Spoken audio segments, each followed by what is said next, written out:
dia itu bukan ustadz ya.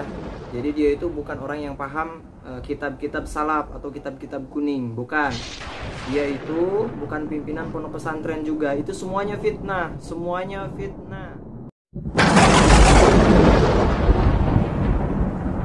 Assalamualaikum warahmatullahi taala wabarakatuh. Alhamdulillah wassalatu wassalamu ala Rasulillah. Ya, kembali lagi bersama saya HMY Official. Yang belum subscribe tolong di subscribe dan bantu share ya, sebarkan agar channel ini semakin berkembang dan juga semakin bisa memberikan info-info yang bermanfaat dan juga semakin terus bisa menyenangkan hatinya baginda Nabi besar Muhammad Shallallahu Alaihi Wasallam. Baik, saudara sekalian yang dimuliakan Allah, mengenai pembahasan bahwasanya ya antum udah tahu lah ya apa yang akan saya bahas kali ini, bahwa ada seorang katanya kan ada seseorang yang katanya ustadz, kemudian pimpinan pondok pesantren memperkosa 12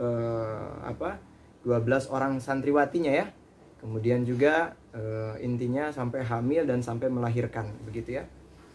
Intinya gini ya, saya katakan kepada Anda bahwa ketika menerima suatu berita itu jangan langsung kita ponis, wah pondok pesantren begini pasti, wah ustadz-ustadz sekarang ya pada bejat dan lain sebagainya. Jangan ya, kita lihat dulu bahwa setelah saya dengar berita tersebut saya nggak langsung percaya tuh. Jadi saya telusuri dulu, kemudian saya cari tahu ya kebenaran daripada beritanya tersebut. Ternyata akhirnya terbongkar juga, alhamdulillah, yang seperti di thumbnail tadi, kemudian juga nanti insya Allah ditampilkan lagi ya di akhir-akhir video, bahwasanya seseorang tersebut adalah bukan seorang ustadz, apalagi dia pimpinan pondok pesantren ya. Ini fitnah nih, fitnah besar ini yang perlu disampaikan kepada semua orang dan perlu kita ketahui. Maka dari itu untuk saudara-saudari jangan khawatir ya untuk mondok pesantren kan anak putrinya dan lain sebagainya. Banyak kok pondok-pondok pesantren itu yang difitnah ya, katanya begini, pondok itu begini dan lain sebagainya. Intinya banyak sekali orang-orang zaman sekarang ini yang menjelek-jelekan pondok pesantren, seolah-olah pondok pesantren itu sarangnya radikalisme, seolah-olah pondok pesantren itu sarangnya teroris lah dan lain sebagainya. Ini fitnah-fitnah yang perlu kita bantah.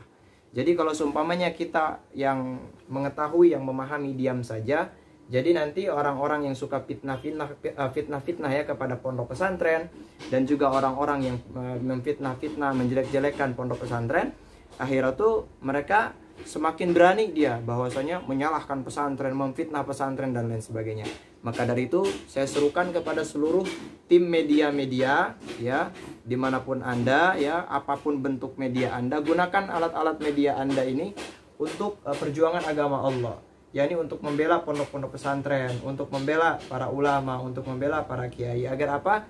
Ketika orang-orang yang benar menyuarakan, ketika orang-orang yang tahu menyuarakan, ya, maka orang-orang yang jelek, orang-orang yang justru memfitnah dan mengumbar-ngumbar kejelekan ataupun membuat fitnah yang bikin umat Islam goyah, sehingga ataupun masyarakat goyah, nah sehingga mereka itu akan mundur dan akan berhenti, begitu ya.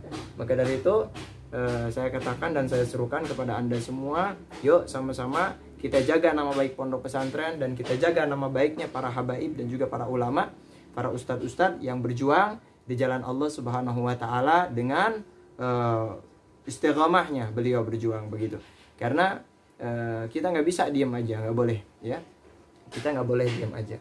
Ya khair marhaba, mungkin itu aja sih ya pesan dan kesannya, mohon maaf, yang bisa saya sampaikan untuk saat ini. Jadi kepada tim-tim media, sekali lagi saya himbau bahwa ketika menyampaikan berita-berita tersebut jangan langsung kita percaya, langsung disebarkan gitu. Akhirnya biar cuman modal biar viral doang, jangan.